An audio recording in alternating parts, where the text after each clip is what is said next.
Hello, everybody. Not an does. How's everybody today? I hope everybody's feeling a little bit better.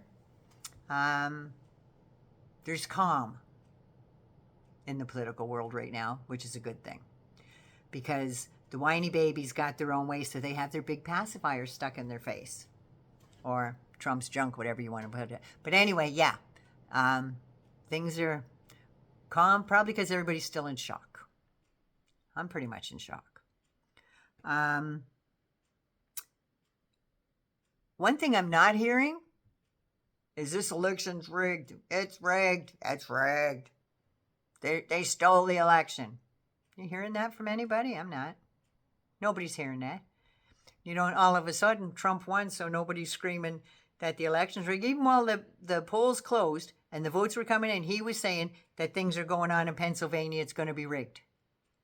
That bastard won Pennsylvania. Can you believe it? I was blown away.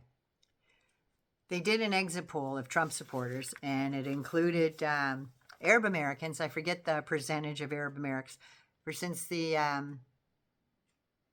let's just go with the Madison Square Garden rally in New York, when they had the Muslim people come on stage. They must have forgotten that he wants to deport all them, and he can't wait to get in office so he can do that. But no, they were all on there, and we're going to vote for Trump because he cares about Palestine. He could give a rat's ass about you people in Palestine or any Muslim countries anywhere in the world.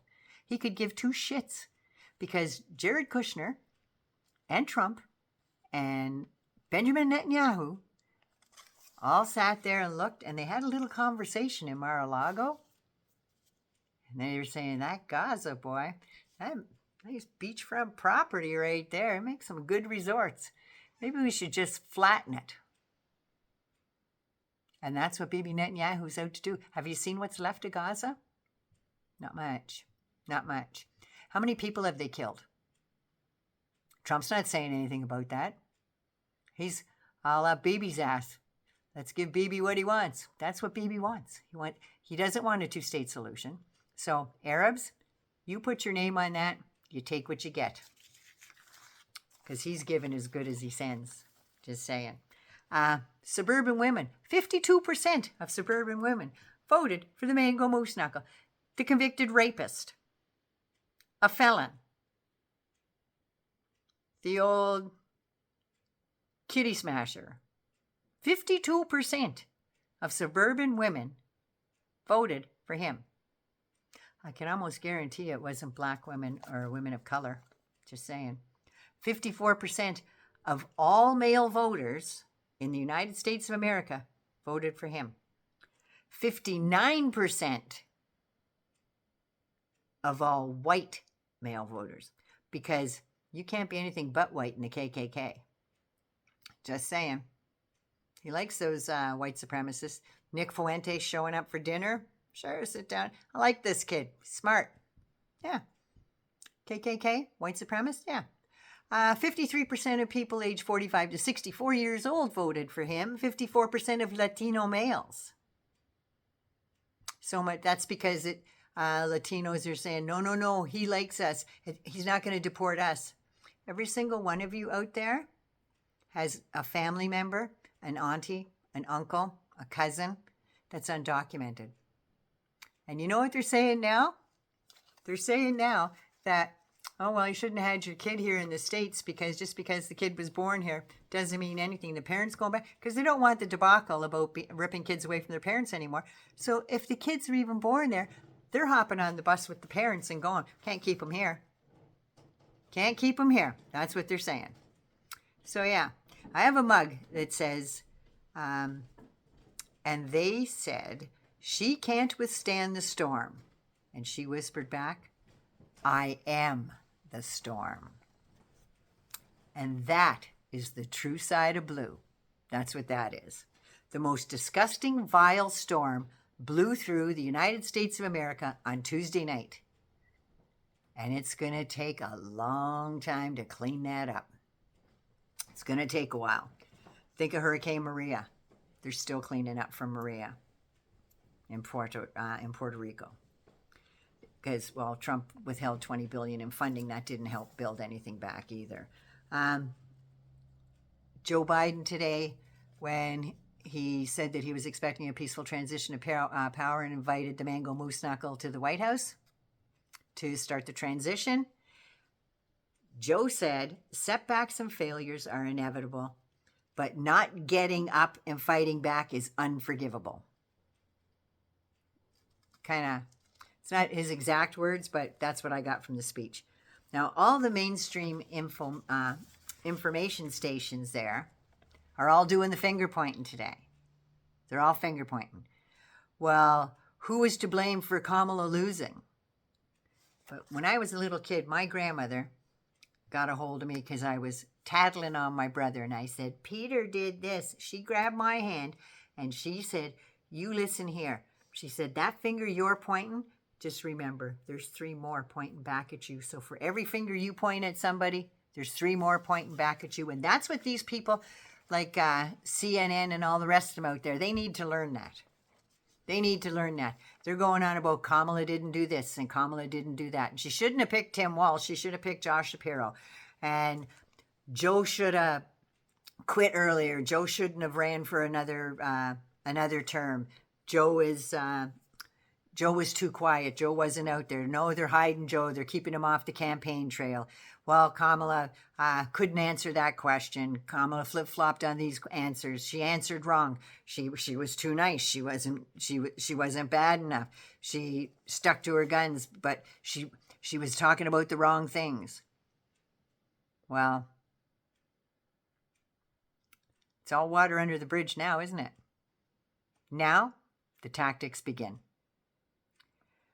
Because you people out there, on the information stations out there, were so quick to criticize Joe Biden. He was too old. He isn't sharp. He's having problems with his gait. He wandered off from a photo op. They're talking about the G7 summit there when the airborne soldiers were landing. They were parachuting in, and Joe went over to thank them for their service.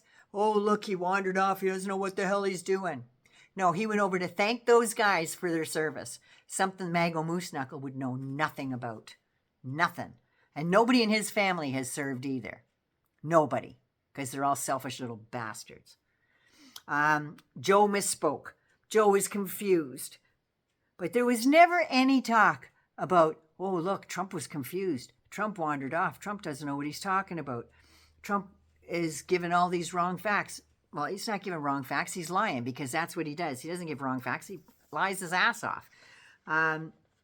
He's screaming. They're eating the dogs. They're eating the cats. They're eating they're eating the pets of the people. Yeah, I think I've seen that played maybe once on CNN or twice. He can't stay focused. Did they talk about that? No. He loses his train of thought. He couldn't even tell you who crossed the Potomac. He doesn't have a friggin' clue. Maybe he's got a picture of it at the White House or something. I don't know. Or how about this? They just elected a 34 times felon, civilly liable rapist. And all these evangelical women are saying, oh, he's heaven sent. What God is going to send you a rapist to look after? He's going to be your protector, ladies. Don't forget that. He's going to be your protector, whether you like it or not. What's that say about their husbands? He's slapping them right upside the head and saying, you're too stupid to look after your family. I'm going to do it, whether they like it or not. I'm going to look after your kids, whether you like it or not. That's what he's telling all you guys. All you macho guys out there that think you're all that. Trump is telling you you're useless as tits on a bull. That's what Trump's telling you. And you sucked it up and you voted for him.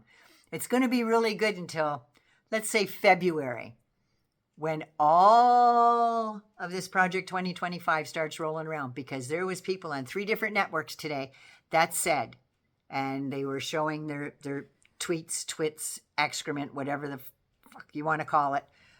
And they were saying, sorry guys, but Trump really does know about 2025. And guess what? It's a thing. And you got him in so he can screw you. That's what's going to happen. Seniors, I feel so bad for seniors and kids and women because there's going to be a lot more death. He knew goddamn good and well when he said that we decided that we should send abortion rights to the states, because he knew what states were going to ban it. And now most of them want to go to a conception rule, that life begins at conception. Life is a bunch of goddamn cells. It's like a bowl of Jell-O. That's all it is. That's all it is. It's cells. It's not a human. Don't go there. And half the pictures that they were showing of fetuses, one lady was proudly saying, look what they're going to do. They're going to kill this baby. It was an elephant. Another one was a puppy. So, yeah, they don't even know what they're talking about. But I hope some of their wives end up in a situation where they need care. And the doctor's going, sorry, dude, I'm not going to prison for this. Sorry. You're going to have to take her someplace else. Find a good Republican doctor that's willing to give up his practice and his freedom and liberty to help your wife. Because I couldn't help this lady over here because you put me in prison. That's what you guys voted for. Remember what they say. Be careful what you wish for. You might just get it. You got it. You put up with it. Right now, Joe Biden, and in my opinion, is behind the scenes trying to pass laws to make that shit not happen. So he's still there until January 20th, and I know he's going to work his ass off. And by the way, Joe, fuck them. Pardon Hunter and pardon Michael Cohen. 9/11 should be good, be safe. Please take care of you first so you can take care of somebody else. And I'm going to have another fun video tomorrow. I promise. Anyway, I love y'all. If you're new, subscribe. Love me, like me, share me, and hit the ding-a-ling if you can. I love you. Take care of you. Have a good night. Oh, yeah, this is what I did on my sunshiny day. I made chicken soup. Can't wait to go eat. Love y'all. Bye-bye.